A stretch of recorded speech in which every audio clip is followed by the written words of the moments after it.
Hello. Hi, Maria. It's Karen. I couldn't get again. I had the same What? problem as before. I couldn't get in. Well, I can't get my camera to work, so I'm just going to have to be off camera. Well, I can't get my camera to work either. So the important thing is that we're getting it set up. So Okay. So we got Jasmine, you, Tony. Tony, can you hear me? Hi, Tony. Hello. We're on. Hello. Okay. I only see myself. I know it's Karen Oresti, and I'm sorry, my camera just isn't working, but I am here in spirit and person, if not visually. Okay. Thank you for joining tonight. Thank you for inviting me. Let's see how everybody slides in. We usually have a few minutes of queuing up, as it were. Okay. Thank you. Good to see you. Thank you.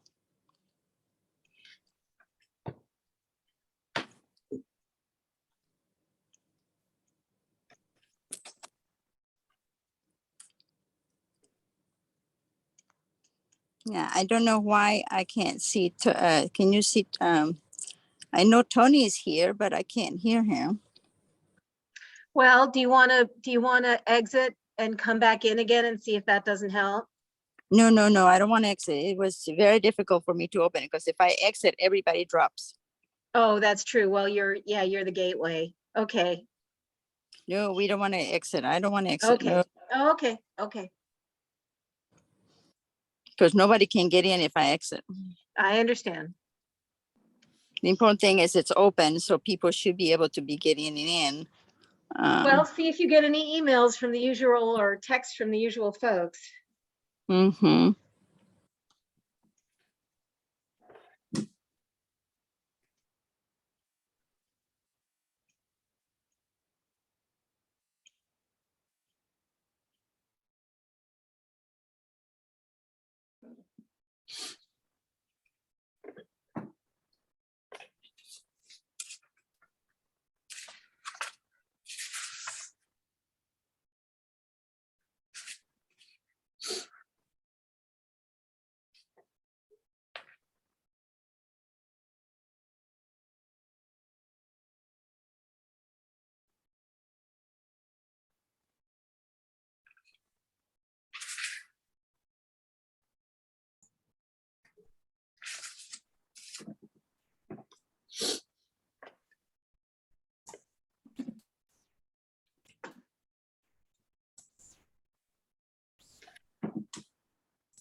We got 7 people now.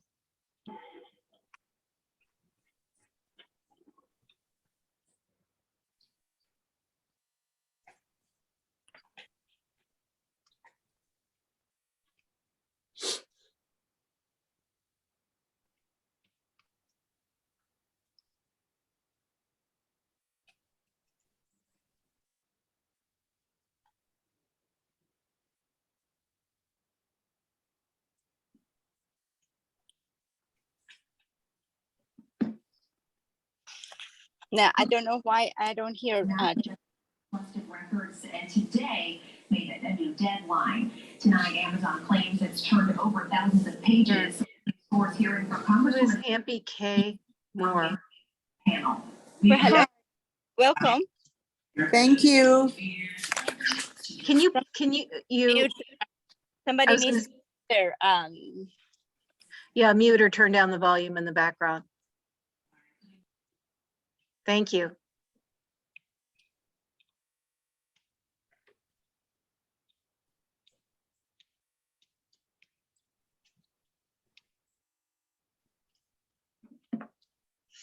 Now, I don't understand why Tony, it's not on,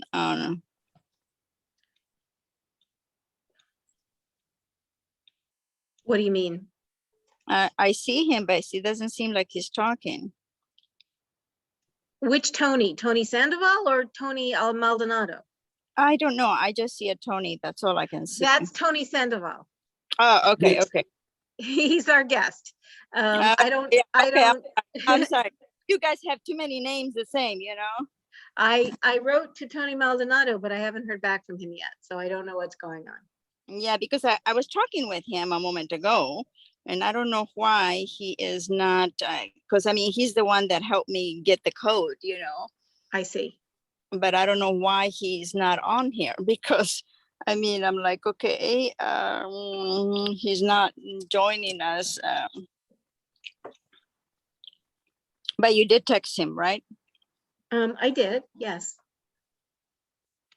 Why don't you send him the, can you go ahead and send him the invite? Mr. Tony Maldonado, the invite? He should have Yeah. received it, but sure, I'll do it again. Hold on. Yeah, just do it because I mean, for whatever reason, maybe his connection, whatever he's clicking onto is not working. Well, all right, hang on a second. Let me. Hopefully everything's okay.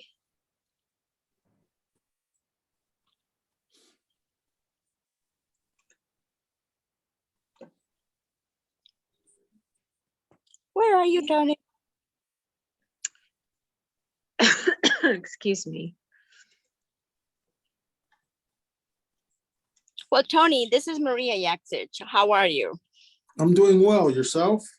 I met you, I'm fine. I met you, you did a couple of presentations. I remember one time that you came to the St. Louis Community College in a theater. Remember that time that you came for that? No, that was another Hispanic trooper from Kansas City. His name is David Miranda.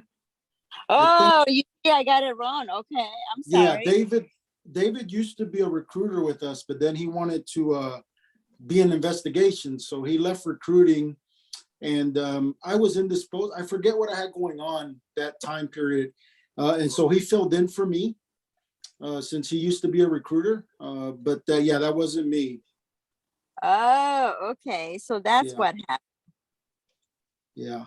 Because I thought, okay, yeah, you were there at that time, but yeah, maybe it was just that you had somebody filling in for you. Yes, I don't remember what the situation was, but I wasn't available. And so he was asked to come in my place. And so, yeah, I hope he did a good job and answered a lot of your questions.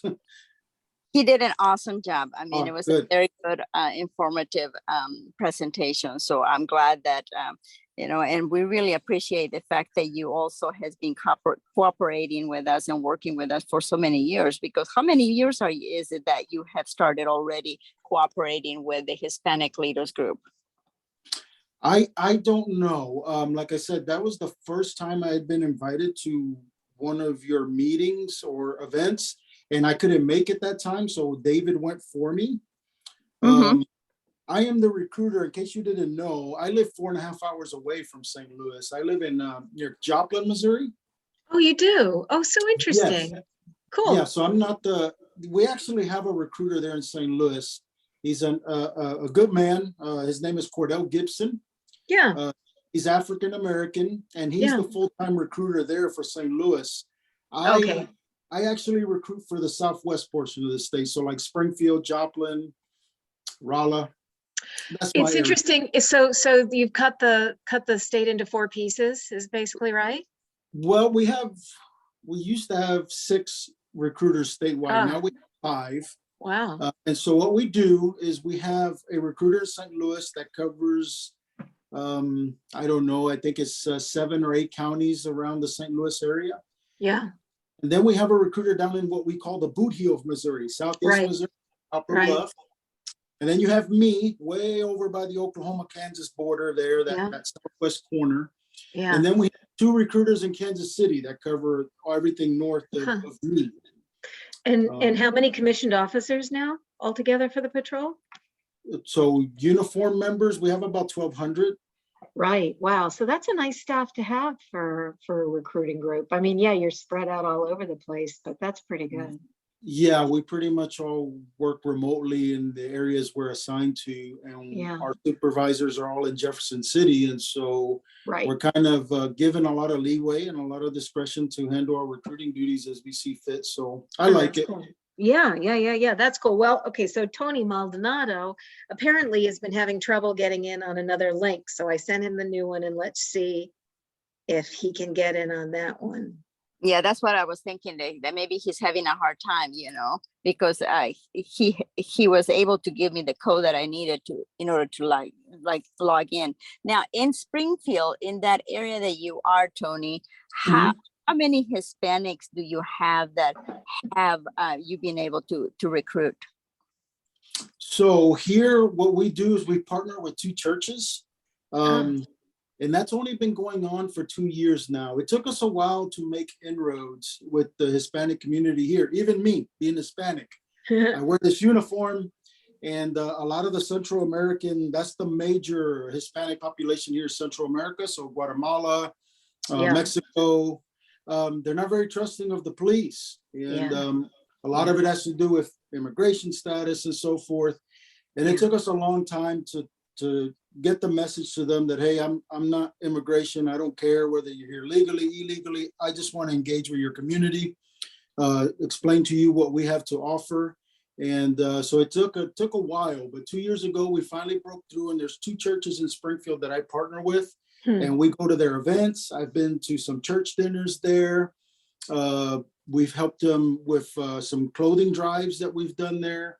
They've put on some carnivals. So we've done some good things in Springfield, but that's unfortunately that's like the only place in my area that I've been able to make inroads is Springfield. I'd like to make inroads like where I live in Carthage, or Joplin or Branson.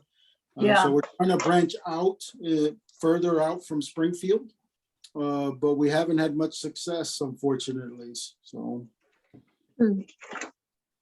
And you're right, there is a little apprehension about the uniform and the fact that, that you might be associated with ICE. And that is by far one of the biggest concerns that most Latinos have, are you associated with ICE? And if so, how is that going to make me, in what situation am I going to be in? Yeah, no, we don't, like I said, I'm here to engage with the community. I don't ask for immigration status. I don't care. As a matter of fact, the 2 congregations that we deal with in Springfield, I'm sure I don't know, I don't ask, but I'm sure they have, community members that we've engaged with that are probably not here legally, but that's not my business to ask them what their immigration status is. I'm there to engage and try to make inroads with them. So. But yeah, I've been very successful. I have a pastor in Springfield that I have a real good rapport with, and he's opened up his congregation and his community to me and some of my coworkers, and we've done some good things with them. Does the patrol, I should know this and I don't, does the patrol maintain its own academy? So of course, I mean, and do you see transfers in as much as you see new recruits, or is that? Yeah. So, are you Karen? Is that what it says? Yeah, sorry, Okay. I got an external camera, so that's how it's working. That's good. Sorry. And I'm sorry, my camera on this iPad is over here. Yeah, So we're I'm doing the best over we here. can. It's all good. If I look straight on, it looks like I'm not looking at you, but No, it's all good. And then Tony has half a face, so there you. Oh, there you go. The other Tony. Oh, okay. Other Tony. There you are. Now you're full. We were wondering what happened to you. Yeah, I don't know what happened with our technology, but I think that when we originated the reoccurrent general membership meeting, that the link is going to that date. So when I come up on it, it tells me that it's an invalid past. Well, you're here. Tony. Yeah, Karen, thanks for that. I did go back and I had registered my Tony and I registered about the same time. Well, Tony was able to get in here on time, so we were okay. We were just conversing about the different He's localities. giving his presentation, basically. Yeah. Very good. Well, it is now 6:13. We're running really behind. So I apologize to everybody for the technical difficulties. Tony and I talked a little bit on the phone, and when he agreed to come and address our membership. And Tony, I want you to know that in terms of our membership, the impact that you're going to have is going to be trickled down through the chairs of these organizations or representatives of the organization, and go down to some more of their membership that are not on the Zoom today. But in other words, so you have some leaders on here, and they will be discussing some of the things that we and that you are discussing today. I think it's important that we continue that warm relationship between the Missouri State Highway Patrol by periodically inviting someone from the state troopers to come on and address our membership. We did it a couple of years ago, pre-COVID, during our general membership meeting, and we did it during some time at the Hispanic Capital Day where Captain Ben Jones spoke to us. This is a continuation of the collaboration between the Hispanic Leaders Group and the Missouri State Highway Patrol. Tony, I'm going to turn it over to you so you can speak to our group. And I didn't want to read your bio out loud and go through it, but if you can give us a brief summary, that would be great. So, ladies and gentlemen, Tony Sandoval with the officer. I'm sorry, Officer Tony Sandoval. Okay. You guys all call me Tony. That's fine. Yeah, and I'm not too much big on titles. At the end of the day, I'm just an officer or a trooper, just like anyone else. So, but yeah, so my name's Tony Sandoval. I spoke with Tony on the phone, and I gave him a brief bio. And it just so happens we're from the same area. We're both from New York City. So I was born and raised in Brooklyn for the most part. And then when I was 14, I was being raised by a single mother who had some issues, to say the least. And it got to the point where it was determined I couldn't live with her anymore. So I got sent to Puerto Rico to live with my retired grandparents in the town of Yauco, Puerto Rico. And I actually graduated high school there because I was sent over there when I was 14. And then I ended up getting enrolled in high school and graduating. And then I came back to New York City. I tried to live with my mother a second time. That didn't work out. And I ultimately joined the United States Air Force when I was turned 21. And that's where I met my current wife. She's from Oklahoma, and she's the one that brought me out here to the Midwest. So she basically gave me an ultimatum. She said if I loved her, I'd go to Oklahoma. And so I literally had to ask her to show me where that was on a map, because I had no idea where Oklahoma was. And been out here in the Midwest since 1998. That's when we got out of the Air Force together. I was a police officer in Oklahoma for about 5 years in a town near where she grew up. I don't know if anyone's familiar with the Tulsa, Oklahoma area, but I worked at a little town called Sapulpa. And I was there for about 5 years. And then a gentleman told me about Missouri and the Highway Patrol, and it seemed interesting at the time. And I followed up with a phone call to a trooper that he knew, and that trooper ended up recruiting me. And I've been with the Highway Patrol now 18 years. I got hired in 2004. And then, ironically enough, my first 3 years on the Highway Patrol was spent in St. Louis. That's where they assigned me, there to Troop C. And I lived and patrolled the South County area and the Jefferson County area for 3 years. And then I had to keep a promise to my wife. When she gave me her blessing to apply for the Missouri Highway Patrol, I promised her I would get her as close to Oklahoma as I could, if I could help it. And so in 2007, I requested a transfer to where I'm at now, which is Carthage area, near the Oklahoma border. And we've been here since 2007. She's happy. She's close to family. And I'm happy because I'm a trooper. So it all worked out. But that's my brief story. Awesome. I lost Tony there. I couldn't hear him. Tony, you're muted. Okay, I put myself on mute. Thank you for that.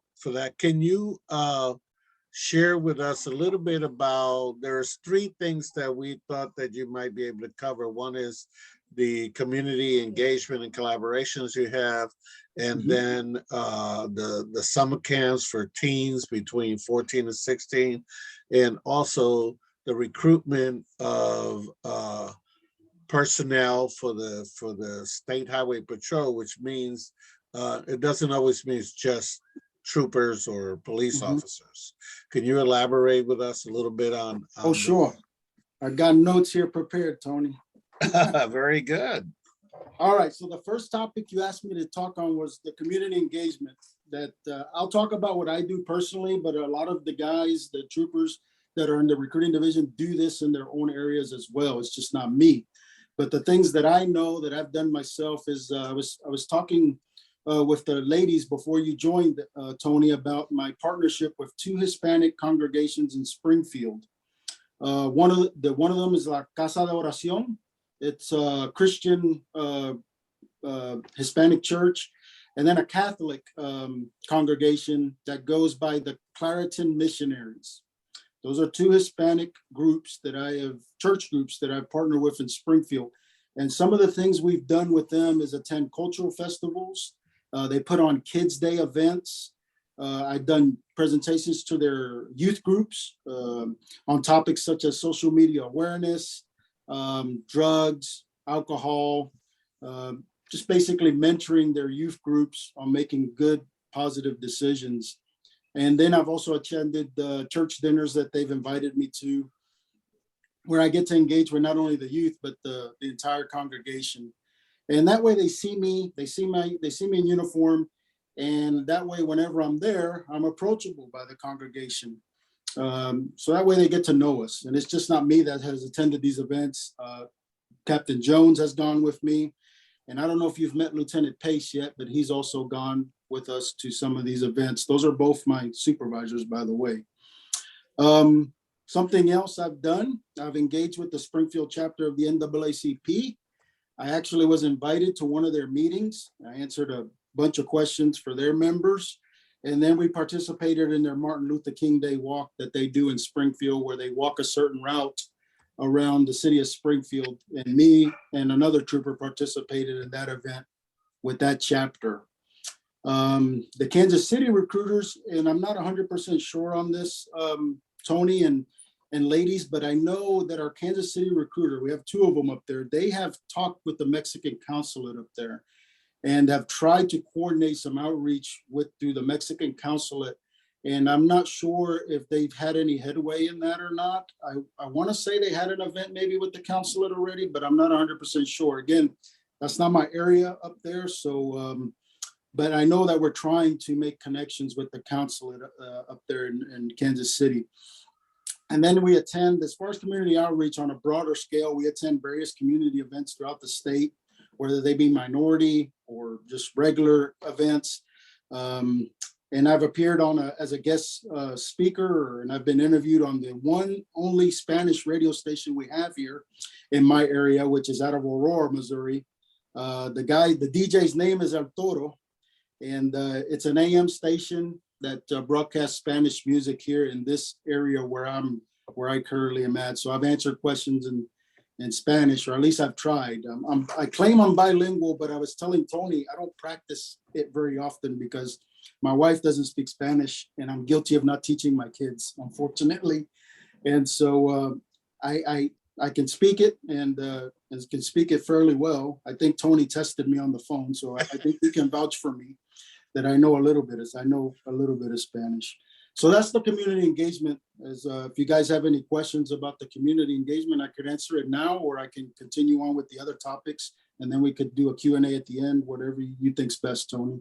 Yeah, I think that'd be better if you continue for the sake of timing. Okay, so you asked me to talk about our recruiting efforts. You'd be surprised, or maybe not, but we actually attend recruiting events as young as elementary school. I'll go to career days, And yes, I know these kids are nowhere near the age to apply, but the Highway Patrol's always been big about planting a seed. And we know we're not going to get immediate results when we talk to an elementary school, but we hope when they grow up, they get old enough to apply, they'll remember the visit, and they'll keep us in mind when they decide if, what agency they want to pick when they want to do law enforcement, if that's something they want to pursue. So I attend elementary schools, high schools, colleges, career days and career fairs all over the state in my immediate area that I'm responsible for. I obviously also frequent the military bases. The one in my area is Fort Leonard Wood. I'm there a lot. Another thing that I've started doing is going to reserve centers throughout the state. So like your National Guard and your reserves on the weekends, if I can get a commander to invite me to the reserve center and give me an hour to talk to the soldiers about the jobs we offer. Minority recruiting is always at the forefront of all our efforts. And that's just not me as a minority saying that, but that's the entire division. All our recruiters know that minority recruiting is very important for the Highway Patrol. A lot of our minority recruiting occurs at those various community engagement events that I talked to you about. That's where we get the most exposure to the minority community when we get invited to these type of events. We currently, as far as recruiting and our efforts as far as advertising, we currently are big on social media. We have a Facebook account, a Twitter account that we put our recruiting flyers and advertisements on. Like I said earlier, I get on the radio. I've done Spanish and English radio ads, and we use the internet in general. We're currently looking at investing in billboards that you see on the highways. We're still in the planning stages of that, but that's probably going to be our next step, is to start getting some billboards up with our information and the fact that we're hiring for various different jobs. And I'll touch a little bit on our support positions. I'll be honest with you guys, I've been a trooper for 18 years. I know my job the best because it's the one I've done for 18 years. I don't know what the IT guy, what his day-to-day is in our agency, or the public information people that we have in Jefferson City and all these civilian positions that we hire for. But I can tell you they exist. We have people in budget and procurement. We have people in human resources that are civilians. We even have cooks. Somebody has to feed the recruits when they're at the academy. So we hire civilians to cook them 3 meals a day in the cafeteria there at the academy. We have maintenance, anything you could think of that a large corporation would have, we have in a civilian capacity to support the law enforcement mission that we do. So those jobs are available as well. It's just not trooper that I recruit for. I recruit for all the jobs on the Highway Patrol. It just so happens that I'm a trooper and I know my job the best, but I always try to point people to different people within our organization. If they want to work in the crime lab, I got people there they can talk to. If they want to work in IT, I have people there they can ask questions to if they so desire. And then the third and final point that Tony wanted me to talk on, can everyone still hear me? Because I just got a blank screen there. No, we can hear you. Go ahead. Oh, okay, good. You're good. All right. So the last thing is the youth camps that Tony wanted me to talk about. We started those in 2016. Last year, we had to cancel because of COVID, so we didn't have a camp last year. And so the participants that we look for those camps are high school students between the ages of 16 and 18 who have an interest in law enforcement. We specify that in the flyer because it is a law enforcement camp ran by troopers. So obviously we want children that have an interest in law enforcement to attend the camp because the camp is going to be geared towards that. They are provided a unique hands-on experience with our role within their communities. The program focuses on youth to experience the various aspects of our jobs. We also try to develop positive character traits and practice team building during the camp. It's just not, hey, let's just play cops and robbers for a week. We actually teach them and mentor them and try to give them a foundation and we realize that even if the children that attend our camp are interested in law enforcement, chances are, or the reality is, a lot of them are probably not going to choose that career path when they become of age to choose what they want to do. And we're okay with that. What we're wanting to do is just to establish a foundation that they can use, whether it be in law enforcement, whether it be in nursing, whether it be in the law, whatever career they choose. We want to just provide them a foundation to where they can succeed, learn to work as a team, and realize that we're human. We're just like them. We have children, we have families. We go home at night, we eat dinner. We do all the things that everybody else does. That we're more than just a person in a uniform. So we get to interact with them in a setting that's very non-stress. Most of the time, unfortunately, when youth interact with us, it's not always a good thing. And so this gives them an environment, and it fosters an environment where they can ask us questions, be candid with us. We can be candid with them. And so that is the whole purpose of the camp, is to just provide a place where we can mentor young people to make good decisions, give them a venue where they can ask us questions and not be shy, scared, or anything. We will be honest with them about anything they ask us. We don't sugarcoat anything. And I can tell you, and I'll end it with this, the one thing that we have benefited as recruiters when we hold these camps is we get to see how they see us. Because we in turn ask them, what do you think about the police? What have your interactions been? What have you seen the police do that you have questions about that we can possibly answer for you? And so it's a two-way street at the camp. We ask them questions, they ask us questions, and we hope they leave with a better understanding of how law enforcement works. And that's the whole, in a nutshell, that's what the youth camps are about. Thank you, Tony. That was great. The one thing I missed, did you say that was a free camp? It is free. We do not charge the parents, the children, a penny. It's all free. You just have to come. You just have to show up. Okay. Yeah. Well, that is great. And what area of Missouri is the camp held? So the camp that's coming up, we just had one in the Boot Heel in a place called Piedmont, Missouri, which is in Wayne County, in Southeast Missouri. We just finished that camp up. The next camp that's coming up, the one that I'm coordinating, is in Bourbon, Missouri, which if you're on I-44 and you're heading towards Springfield, it's the county right after Franklin County. So it's Crawford County. I don't know if anyone's familiar with Cuba, Missouri. Right. It's that area, that county, that area right there. So that's about 2 hours from St. Louis. Yeah. If I had to guess, it's a good 2-hour drive from St. Louis to get to Bourbon. Right. Which is really with the quality of our highways, that's probably not that far to go to a quality camp like what you guys have been holding. At one point, we hope to have you participate with us at one of the biggest festivals, and I know that Captain Ben Jones is very interested in bringing a little video about the camp that shows the kids having the interaction and the good time there. I wish I could go. It looked like a lot of fun. Let me ask you, in the future, we probably would like to hold a part of your community engagement. Missouri State Highway Patrol has a program where some of the leaders and community organization can go and you guys can show videos about how to, but show videos about what do you call it, interaction, where they have a laser pistol in their hand and they go through scenarios of simulations. Yeah. So what you're talking about, we did that last year. We did a statewide. We went to every troop and we did it in St. Louis. I apologize if you guys weren't invited, but we invited as many minority leaders we could identify in each troop. It was called the Use of Force Symposium.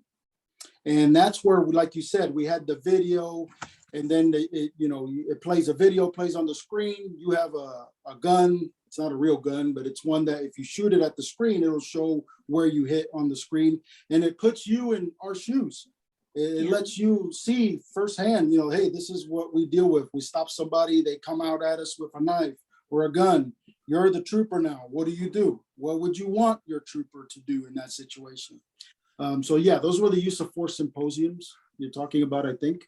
Yeah. Yes. And I went, I don't know if it was pre-COVID when I went, like Mhm. one of those, and it was true. And in fact, it is true. It was held in Ferguson. Mhm. It was very well done, kind of opened my eyes to a lot of things that the troopers do and what they have to contend with, and the split the split second decisions that you have to come up with, kind of, just it's another perspective. I think more and more of that through all communities, Mhm. especially minority communities. We need more of that. Somehow we need to get that out, because it's a reality thing. It's not just law enforcement pushing for their side, but it's kind of like a reality thing that happens. Tony, could I ask a quick question? I'm just Sure. curious, how long, what's the commitment that somebody makes to the academy if, as a new recruit? So like how long it is? Yeah, how long and is it, do you maintain different academies? Because I know Springfield has a police academy, but do you Mhm. operate separately in different parts of the state, or does everybody meet in Jeff City? Okay, yeah, so that's a good question, because we're unique in that sense when it comes to law enforcement agencies in Missouri. We have one academy. It's at the Capitol. It's at our general headquarters. We have a campus there. It has dormitories. Our recruits are there 25 weeks. Oh, okay, wow, okay. 25 weeks of training. You live there Monday through Friday. We feed you 3 meals a day. We give That you, is unique. That is unique. we give you a dorm room to sleep in. You go home on the weekends. And then there's a curfew that you have to be back by on Sunday night, because Monday morning, they're not waiting for anybody to show up. They want to start training bright and early. So Sunday evening, usually about 6 or 7, we all have to report back to the academy. And then we start training bright and early Monday morning with morning PT. It's very boot camp military style academy. Yeah. And I'll be honest with you, because like I said, I like being honest. It's a tough academy. We have a high attrition rate at our academy. Everyone that we hire, we don't end up, graduating. Anybody's free to leave. No one's kept there against their will or forced to stay. If you raise your hand and you say, "Hey, I'm done. This isn't for me," we happily sign you off, and off you go, and you do whatever it is you choose to do. But we don't beg anybody to stay. And I know that sounds counterproductive when you, from an outsider looking in, because you may think, well, don't you guys need troopers? Why are you running people off? Why are you training so difficult? And I will tell you this, I've been a trooper for 18 years, and I worked St. Louis for 3 years. And there were times, and I guarantee you tonight, there'll be a trooper on duty in your county, in North County or South County. He will be by himself. He will not have any other troopers working with him in the middle of the night. He will be expected to patrol till 6 in the morning on his own, that entire area. He will have to rely on St. Louis County Police. He will have to rely on the local municipalities for backup, because his coworkers and his supervisors will be at home asleep. And so we cover large areas by ourselves. And the way I've come to understand our academy, and this is just me after 18 years, is I've come to realize that the reason we induce so much stress on our recruits during training is because if we can't find an individual that can handle controlled stress in a controlled environment like the academy, where for a fact, none of the instructors are going to try to shoot you, hurt you, stab you, try to physically harm you in any way. How can we trust you to be out here in the middle of the night dealing with people who unfortunately do want to try and hurt you, kill you, or do whatever it takes to get away? So we induce all this stress in the academy, so that when you're out there on the street and you get confronted with stress, you already know how to handle it, because you've been exposed to it in our training. So that is the reason the academy is so long. That's why the academy, you live there Monday through Friday. And I'd be lying to you if I didn't tell you we weren't woken up at 2, 3 in the morning some nights for no reason other to stress us out. Right. And we would have a fire drill, even though there was no fire. Right. At 2, 3 in the morning, and it's all about trying to induce stress on all of us, because when we graduate there, we're going to be expected to handle that on our own by ourselves. without the Well, and- benefit of backup. So, And you have, the municipalities are concentrating now a lot on clearly, obviously, drug issues and still Mhm. property crime and things like that. What are the priorities for the patrol right now? Is it so similar? our priorities have always been, we're a statewide agency, but our focus is traffic enforcement because that's what we do. We're the highway patrol. Right. Now, one unique thing about our agency that I feel sometimes we undersell is the fact that we are a full service agency. So a lot of people look at our agency and go, well, they just work accidents, they just write speeding tickets. I want to work for an agency that does it all. Well, we do it all. We don't advertise it well, in my opinion, but we have detectives, we have investigators, we have, if you want to focus on drug stuff, we have narcotics investigators. If you want to work homicides or major crimes, we have criminal investigators too. And so we have a variety of things a trooper can do if he so chooses.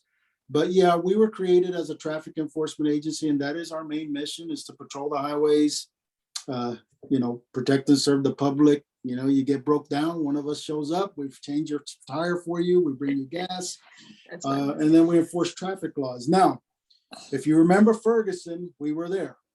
The governor ordered us to be there, and that's another function that the Highway Patrol does, that as a state agency, if a municipality can't control a situation, or they can't adequately enforce and keep order in their town, then the governor has the authority to order the troopers in and take over. And that's what we did in Ferguson. And so, you'll see us do that from time to time if the governor deems it necessary. But for the most part, we let the municipalities handle the law enforcement in their area, and we just stick to doing what our mission is traffic enforcement.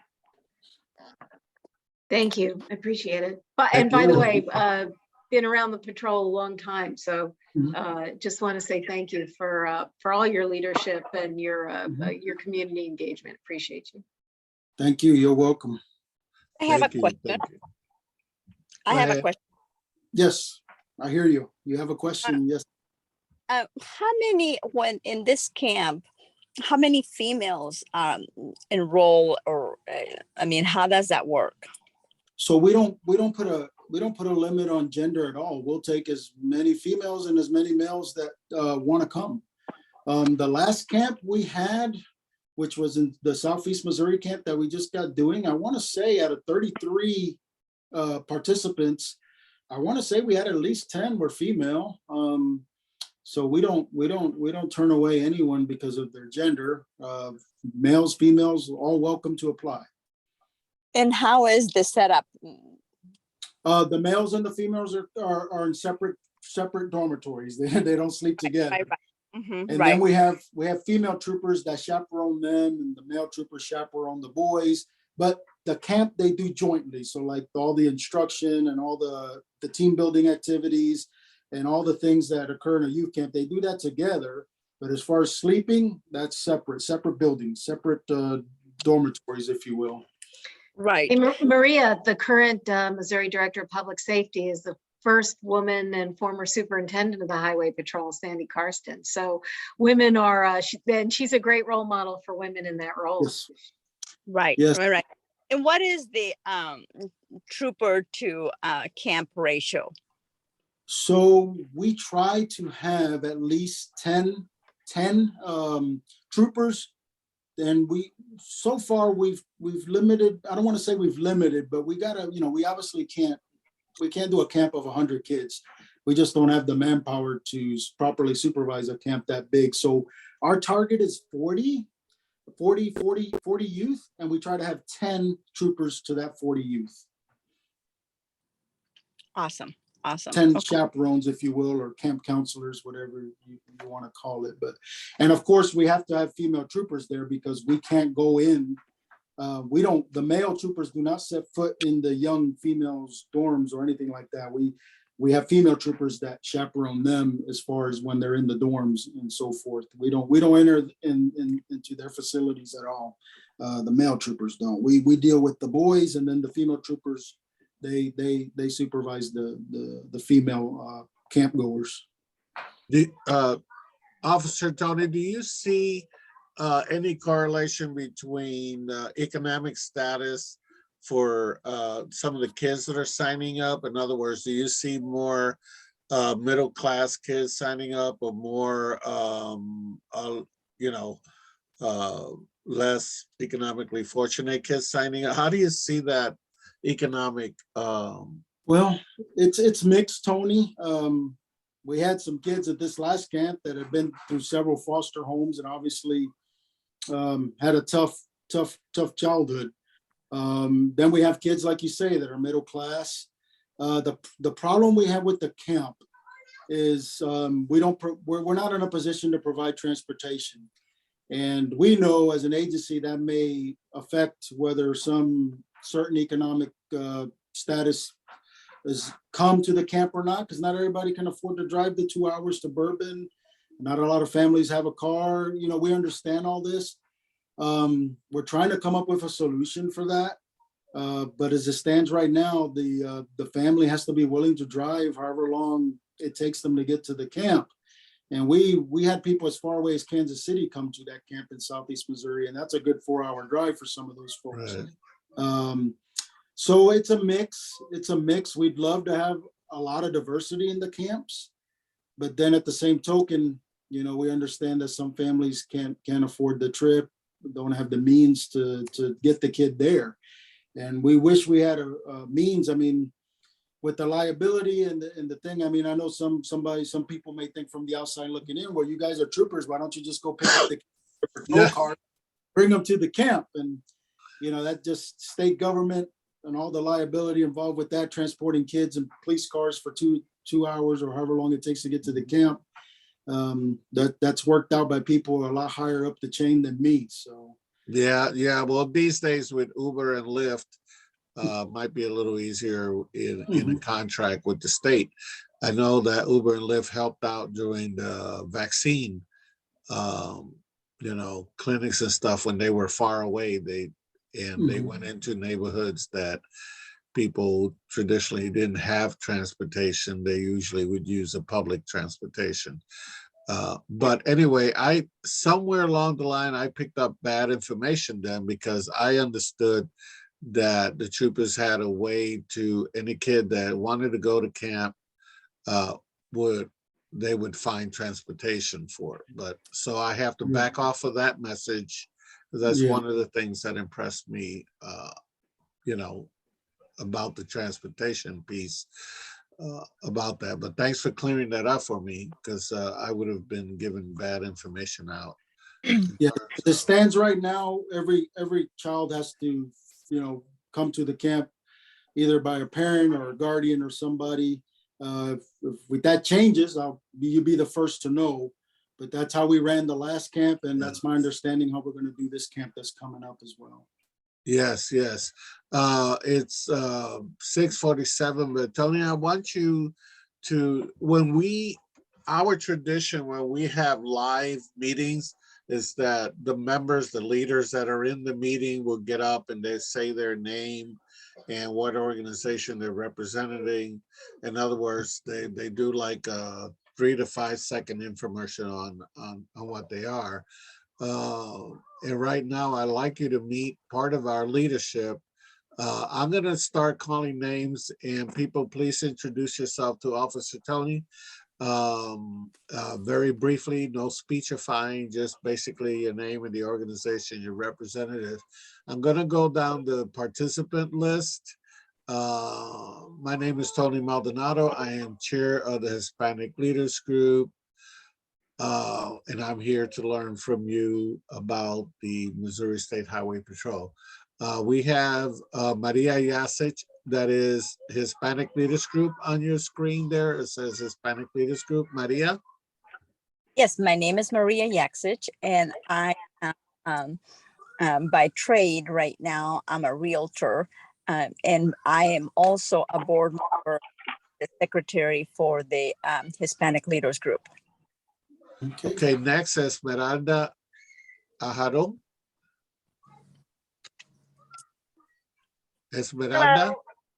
Yes, I'm here. Hello, I am Esmeralda Jarrell, and I am the Director at Large for the Hispanic Leaders Group. I'm also the Program Director for Staff and Community Engagement for the Office of Diversity, Equity, and Inclusion at St. Louis University School of Medicine. I'm also the ISPN, the Immigrant Service Providers Network Operations Co-Chair, and I do other things as well, but nice to meet you. I'm sorry I have my camera off. I'm actually driving back from work, so it's you have a good afternoon. Thank you.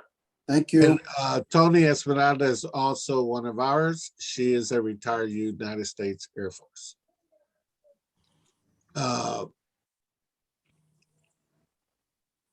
Tola Spool. Hello, I am Tola Spool, and I am a retired teacher, but I have a second job as a realtor, so I keep occupied and out of trouble. Thank you, Tola. Thank you so much. Elena Kenyon. Buenas tardes, good afternoon. Thank you, Tony, for coming and being so nice to us, explaining many things that are very interesting. I'm Elena Kenyon and I'm original from Spain. I work as a Spanish teacher for Limber School District. Now I'm retired and I am a member of the Hispanic Leaders Group, and I am involved in many voluntary organizations in St. Louis. I want to thank you again for your time and being here with us. Thank you, Elena. Sandra Knight. I don't know if can you hear me? Yes. Yeah. Okay, hi. Thank you, Tony, for putting together this wonderful program today. Again, my name is Sandra Knight, and I am also a retired faculty member at St. Louis Community College, and I'm originally from Panama. Thank Okay, you so nice much, to meet Sandra. you. Mhm. Thank Okay. you. You're welcome. Ampy Common Moore. Ampy, can you unmute yourself? You're muted. I'm sorry, I figured I scare you guys with the picture, but I forgot the sound. Ampy Comer Moore, a longtime member of the Hispanic community, was involved with the chamber mostly, but also being supportive of the leaders group, and thank him for all you do. And I'm a member of the Civic Pride Board, which is about letting people in St. Louis know about St. Louis. So we do that and include diversity, of course, is a big part of our goal, to have everybody get to know everybody and what all the good things everybody's doing. Very good. Thank you. Thank you. Andrew de las Alas. Hello, I'm Andrew De La Salas, representing the Missouri Asian American Youth Foundation. Thank you, sir, for all the information that you give. It's especially nice to see some overlap with issues between the Hispanic community and Asian community, especially with things like language access. Thank you. Thank you so much. We're very happy to have you with us, Andrew. I appreciate your participation with us today. Ben Molina. Hi, Tony. Thanks so much for being here today. My name is Ben, and I work with the Alzheimer's Association as a program manager. So I do community outreach, and I'm a social worker by trade. So thank you for all you do. Thank you. Thank you, Ben. Miss Jasmine Soriano. Hi, this is Jasmine Soriano. I'm a loan advisor with Flagstar Bank.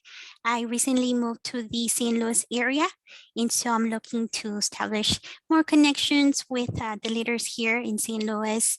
And this is actually my first visit with the HLG group, so it's very nice to meet you all. And thank you for letting me attend this event.